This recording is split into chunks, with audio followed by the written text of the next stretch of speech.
everyday life, from the significant to the petty.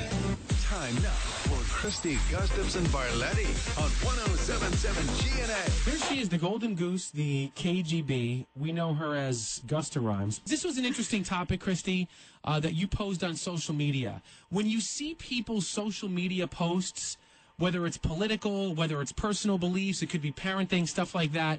You did this. Finish this sentence. So-and-so's post changed my mind about blank. And you got a ton of readers' response. Yeah, we did. You know, right away I thought that people would kind of start to get into an argument, as they often do on these kind of topics, but they really didn't. You know, the first response was about white privilege, and then she went on to explain about how her position changed on that.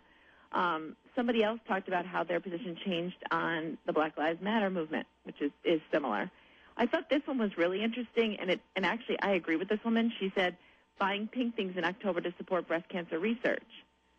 Her idea was that, you know, all year long you can support breast cancer research, and sometimes just a really small percentage of that stuff goes to the research, so where if you just donated directly there, it could be more financially helpful.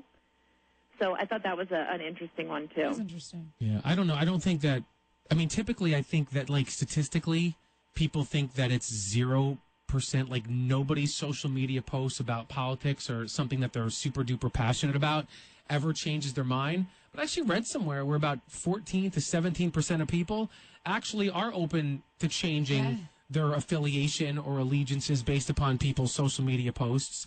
As I'm changing into a robot right now in front of people's very ears.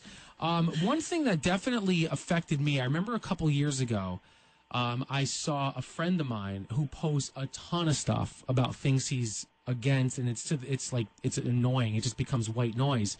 But I saw this thing that he did on SeaWorld, and it was based upon the Blackfish documentary. And the rest is history. Once I watched Blackfish, it like changed my whole opinion on just the way animals in captivity are treated. Yeah. To the point where I haven't become like, you know, a crazy activist, and I didn't care so much about, you know, the cookies, the animal cracker cookies changing their box or whatever.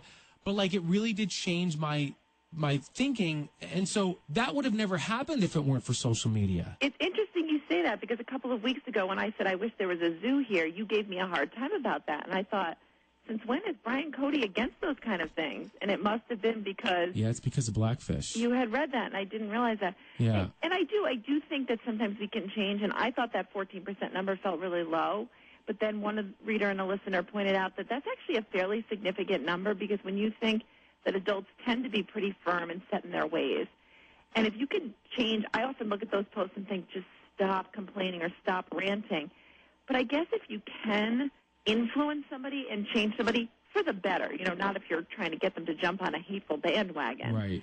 But if it's the other side, a more accepting, a more tolerant bandwagon, you're right. That's actually really, it's a positive thing. And I think so often we criticize social media, but that's kind of the good side of it if you can make those changes. Yeah, even if it's like, a lot of times for me, like I may not change a stance that I had, but if you open my eyes to something that I never thought of. Yes, and have a better understanding. Yeah. I'll have a better, and that's, to me, that's the Blackfish thing. Yeah, that's kind of how I am too. Like, I probably won't dramatically change like my political standing, but it might make me open to understanding where the other side is coming from and kind of understand their political stance a little bit more and a little bit more understanding. And I'm certainly, and I would say, Christy, because people tend to agree and love everything that you comment on, I would imagine that number is way higher than 14% in terms of you changing people's views on stuff.